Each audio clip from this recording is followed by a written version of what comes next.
Hello.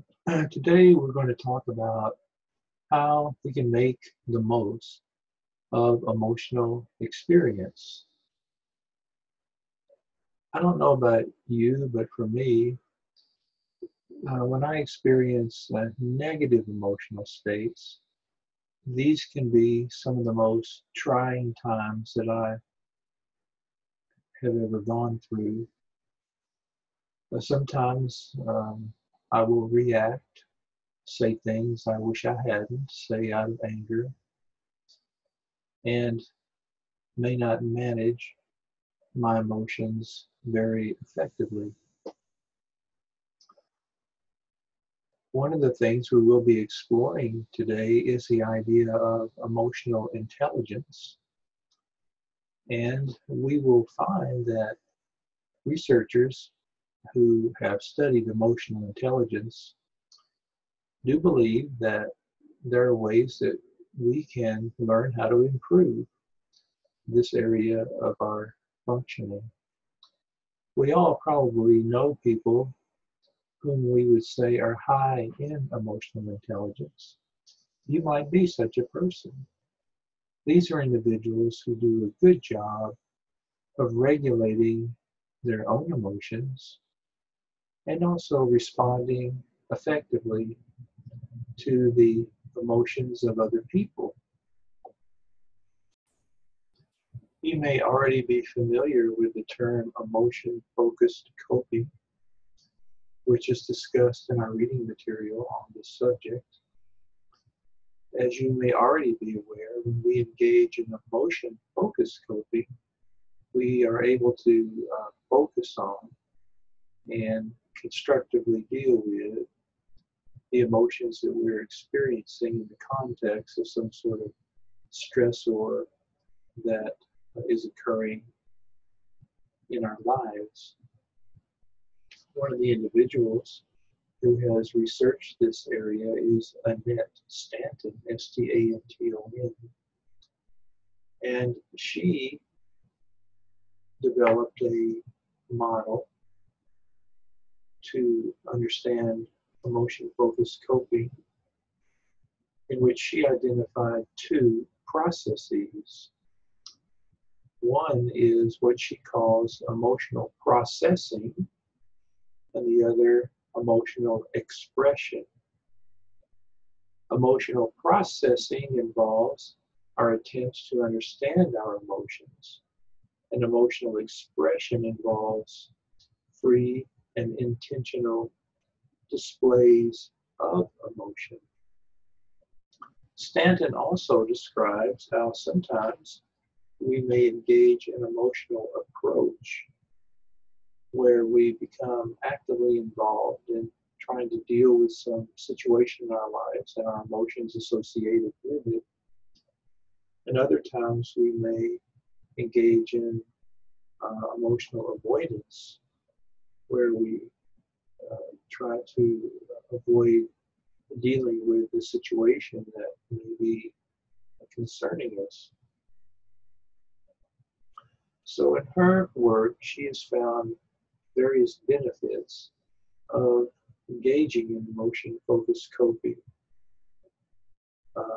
One study, it was found that students who were dealing with a parent's psychological or physical illness cope better with their stressors if they were able to engage in sessions where they could talk about what was going on in their lives that matched their particular emotion approach tendencies and how they tended to deal with their emotions. Another study found that women with breast cancer who used emotion-focused coping perceived their health status better. They had lower distress and fewer medical appointments. And yet another study, emotion-focused coping was associated with lower disease severity for those coping with acute coronary syndrome. There has been a lot of interest expressed in recent years in the concept of emotional intelligence.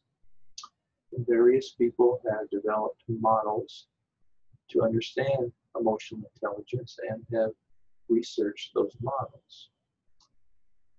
Another model that we get to learn about in our reading is that of Salovey, S-A-L-O-V-E-Y, and Mayer, M-A-Y-E-R, who developed what they call a four-branch approach to understanding emotional intelligence. So we're going to go through these branches briefly, and then perhaps talk about an example and see how these branches might relate. Branch 1 involves perceiving emotions. And it includes the skills needed to perceive and express feelings. This is what the authors call a threshold competency, meaning we need to develop this competency first. It's sort of the foundation that we need to develop before we can develop other skills included in their model.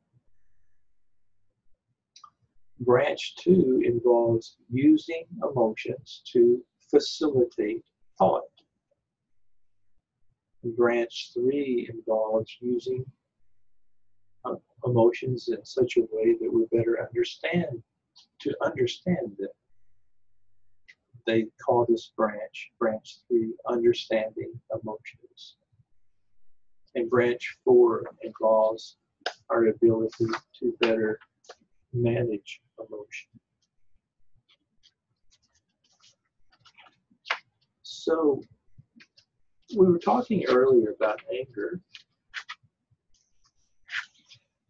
and I thought we might use in a situation where we might experience anger as an opportunity to look at this model. Suppose you are in a romantic relationship and your partner does something that disappoints you, and you become angry with them. One of the ways that we might deal with that situation is we become angry and we react. We may or may not realize exactly what it is we're feeling, but we react in a way that may involve saying hurtful things, raising our voice, becoming critical, maybe even yelling, which tends to make the situation worse. So what if we were in that situation and we were applying this model of Salovey and Mayer, and we were able to accurately perceive our emotions to start out with by recognizing that we were feeling angry. But because we have a better understanding of our own emotional experience, we realize that oftentimes when we're experiencing anger, and I'll make this more personal, I hopefully realize that oftentimes when I'm experiencing anger, it's not the only emotion going on. And this relates to Salovey and Mayer's branch 3.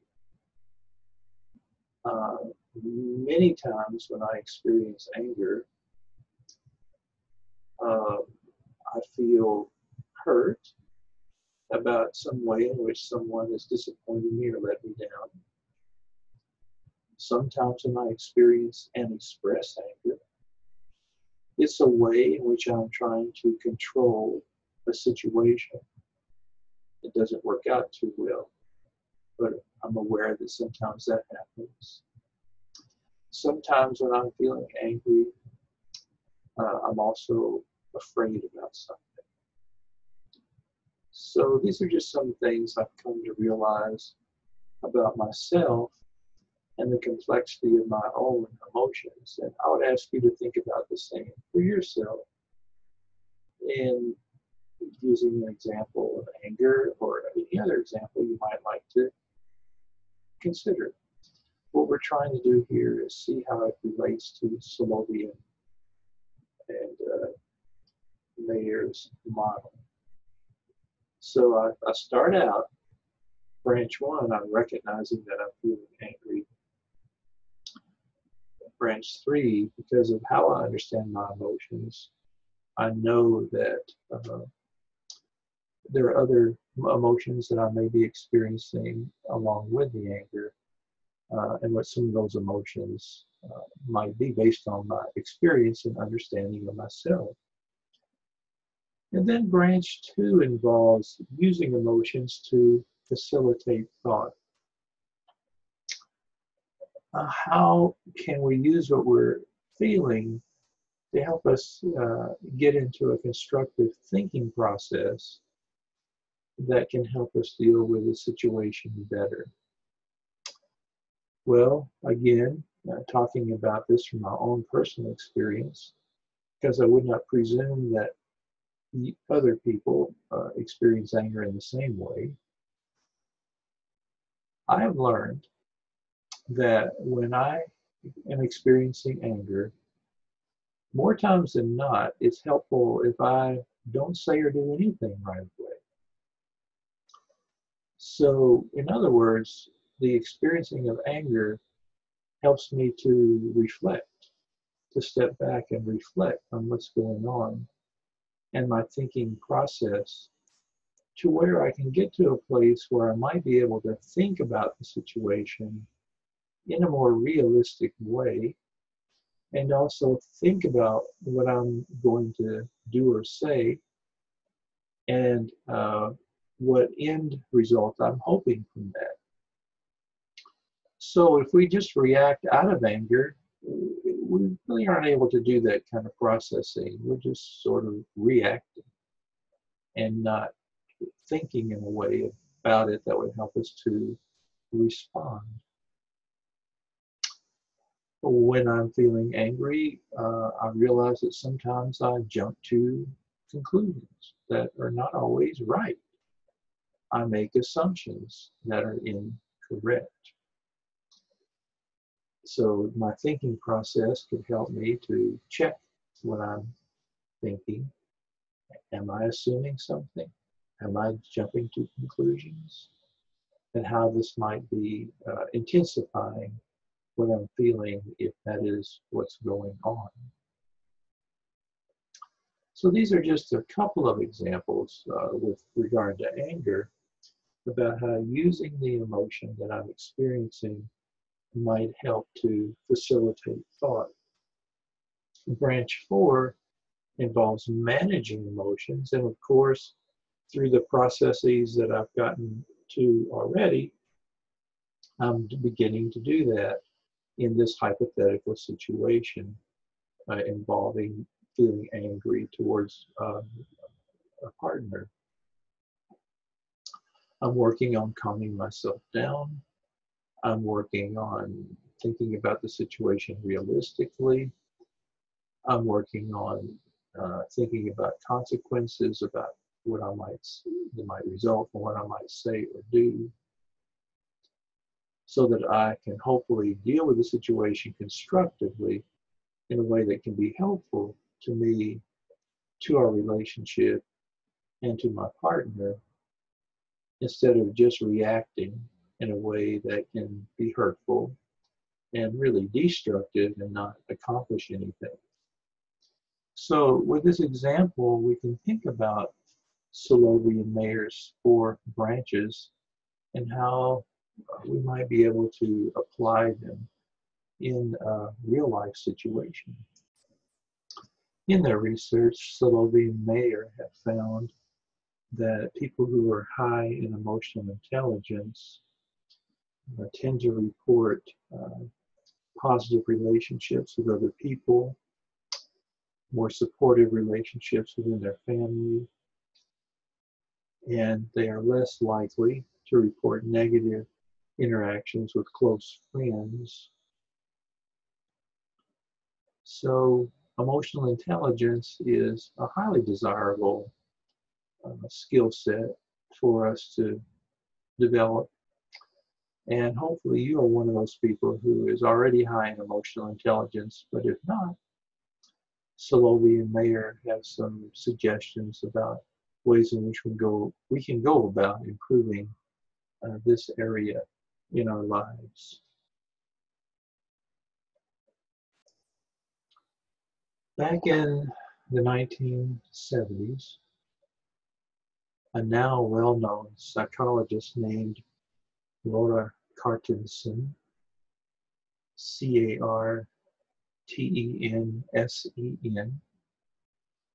was a young woman of around 21, and she was a single mother living at home with no real prospects in life.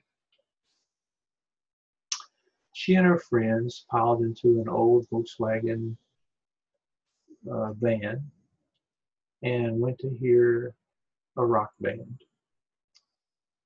On the way back, there was a car accident, and Laura was severely injured in the accident.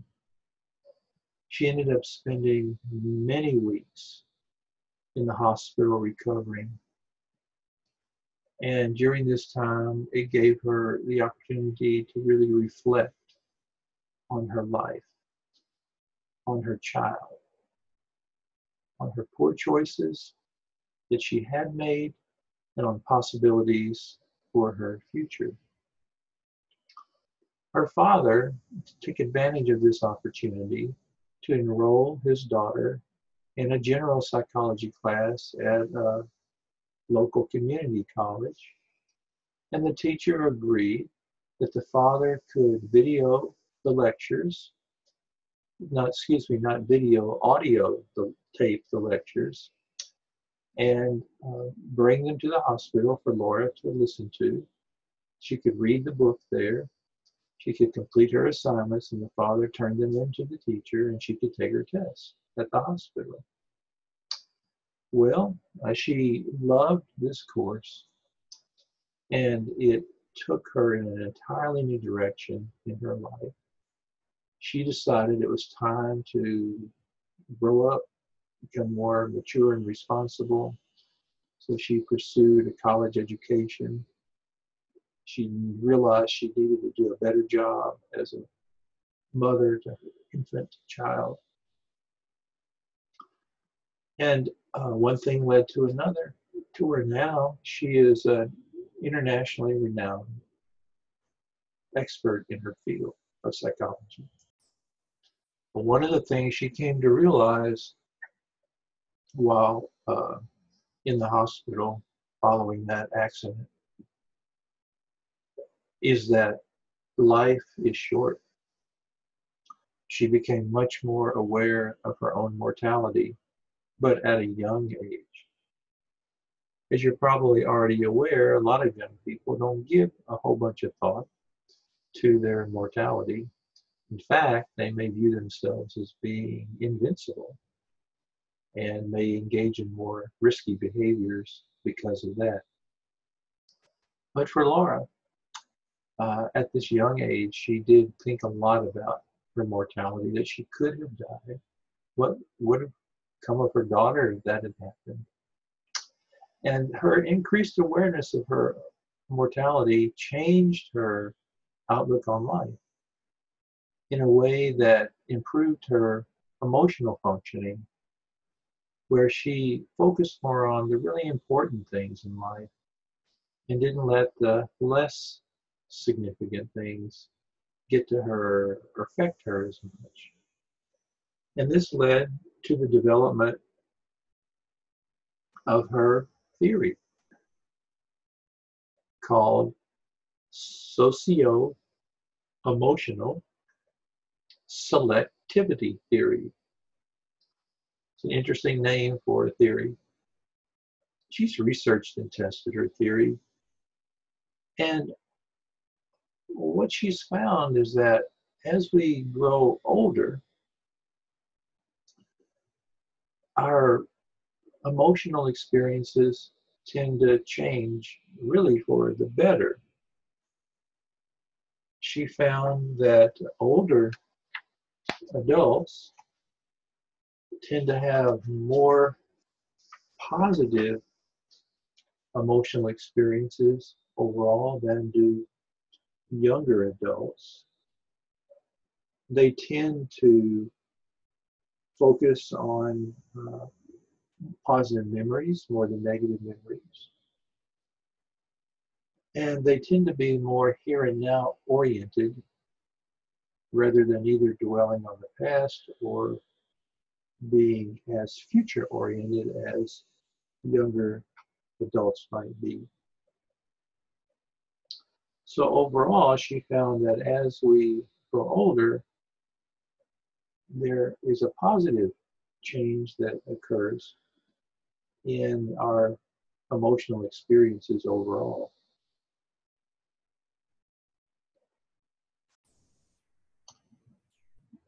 Are you one of those people who likes to journal? And do you find that journaling provides a helpful outlet for your emotions? Not only in expressing your emotions, but being able to understand them better? Well, a psychologist named James Pennebaker at the University of Texas at the time became interested in studying the effect that writing about our emotions has on our well-being. His approach is called emotional storytelling. You'll learn about it in our readings.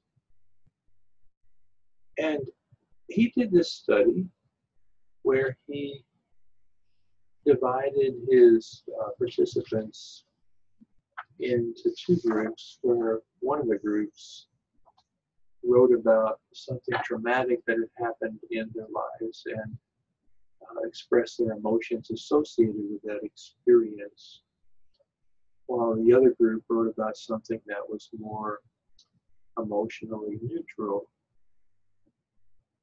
And what he found was that the group that wrote about a traumatic experience and their associated emotions early on in the study experienced more emotional distress, but over the course of the study, they experienced different benefits in their overall sense of emotional well-being, in their physical health, how often they went to the doctor, that sort of thing. So his study underscored how, for many people anyway, being able to write about emotions can be a helpful outlet in helping us to deal with emotions we may be experiencing in relation to life events that we're dealing with. Of course, talking with other people about our emotions can also be very beneficial as well. In closing, I would like to say that in your readings on emotional experiences, there are some great suggested personal mini experiments towards the end of your chapter, and also life enhancement strategies associated with emotion. I hope you'll look at these and try these on your own, even though they aren't assigned, and see how you might benefit from them. In fact, throughout your readings in our textbook, you'll find many opportunities to do this sort of thing, in addition to your positive psychology assignments that you have in our course. That's all for now. I look forward to talking with you again soon.